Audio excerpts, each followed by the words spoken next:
அதிமுக ஆதரவு இல்லாமலேயே திருநெல்வேலி மக்களவை தொகுதியில் வெற்றி பெறுவேன் என்று பாஜக வேட்பாளரும் தமிழ்நாடு சட்டமன்ற பாஜக குழு தலைவரான நயினார் நாகேந்திரன் தெரிவித்தார். நியூஸ் 18 தமிழ்நாடு தொலைக்காட்சியின் களம் 18 நிகழ்ச்சியில் ஆசிரியர் கார்த்திகை செல்வனுக்கு அவர் அளித்த பிரத்யேக நேர்காணலில் தமிழ்நாட்டில் பிரதமர் மோடி அலை வீசுவதாகவும் கூறினார். அதிமுகவில் ஆட்சி காலத்தில் திருமிகு ஜெயலலிதா அவர்களுடைய தலைமையில் இருந்தபோது அமைச்சராக இருந்து பல விஷயங்களை செய்திருக்கீங்க. கடந்த முறை தேர்தலை களம் காணும் போதும் அதிமுக கூட்டணியில் இருந்தது. அப்படி அதிமுகவுடைய பின்னணி இல்லாமல் களம் அவ்வளோ எளிதாக இருக்குமா உங்களுக்கு?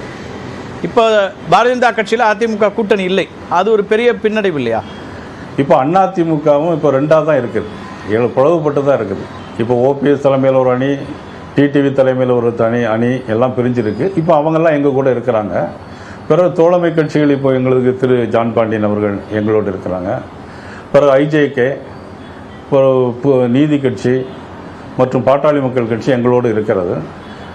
அது மட்டுமல்ல, பாரத பிரதமர் மோடி அவர்கள் வந்த பிறகு இப்போ கடந்த ஒரு மாதத்தில் மட்டும் 5 முறை தமிழ்நாட்டுக்கு வந்து பல்வேறு நலத்திட்டங்களை தந்திருக்கிறாங்க. மோடிக்கென்று இப்போ ஒரு தனியாக ஒரு அலை உருவாகி இருக்கிறது. நிச்சயமாக இதெல்லாம் எனக்கு வந்து வெற்றி வாய்ப்புக்கு பயன்படும் என்று நான் நம்புகிறேன். நயினார் நாகேந்திரனின் பிரத்யேக முழு நேர்காணல் இன்று காலை 9:30 மணிக்கு நியூஸ் 18 தமிழ்நாடு தொலைக்காட்சியில் ஒளிபரப்பாகிறது.